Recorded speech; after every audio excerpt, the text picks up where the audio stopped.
Well, what is going on, leaders? My name is Christian Wilson, and I am the high school pastor here at Lakewood, and I'm so excited I get to steal a minute of your time so we can talk about a leader training. We've been talking about these coming out once a month, and today, and maybe tonight if you're viewing it later, we are going to discuss what it looks like to carry out one of our core leader values. And so the first one, if you've looked at your lanyard or you heard or remember us talking about it in leader development, it is consistency. That's the first one we're going to talk about. And we're going to cover it in three ways. What is it? Why does it matter? And how can we practice it? And so very simply, what is consistency? Well, if I was to kind of boil it down, it would simply be this. Consistency is the key to get the group that you want to see. I know that sounds very lofty and maybe you're thinking, I don't know about that. But consistency truly is the way you get the group you want to see. Now, maybe you've been leading and you're like, I've done this for a year and I don't know if it's the group I exactly imagined. And that's okay. I've done that as well.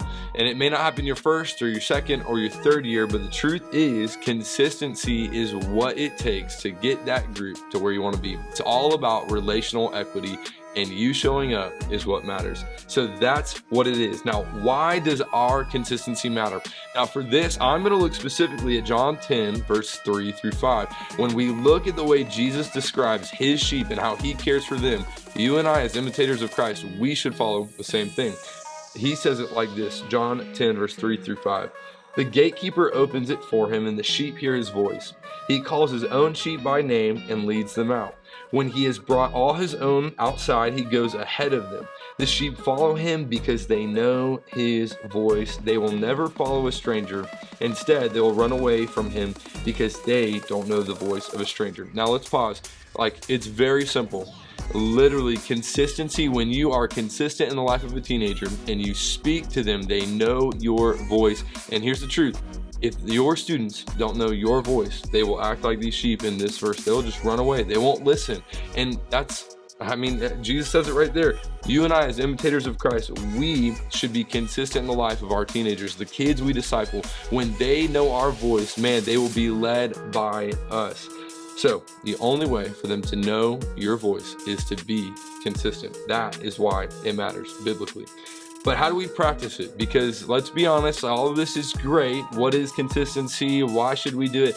But how do you actually practically carry this out? That's what I want to help us do together today. Well, it's very simple, and it may seem too simple, but just show up. Just show up, just be present with your students. When you come on a Sunday morning for the Bible study, or you're a Wednesday night leader and you show up to service, just show up. Be more than just a warm body in the room.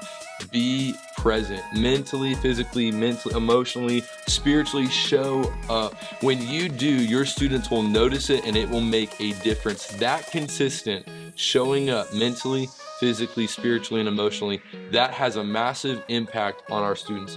To show up in their lives, not just here at church and the four walls that we have here, but go to a game, go to a drama show, go to something that they do, a dance recital. When you show up in unexpected ways, you form a relationship to them, you bond with them, and you earn the right to be heard. That is how you can practice it.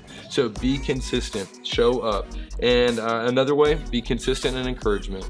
One thing students need more than others in this day and age is they need to be uplifted, they need to be encouraged, and who better than their shepherd, their disciple group leader, the person that loves them and prays for them. You being consistent to do that will help them grow in their faith, and it will help you have the group you've always wanted to see. But that is consistency. That is our first core leader value. I hope this has helped, and I can't wait to watch as you guys live it out.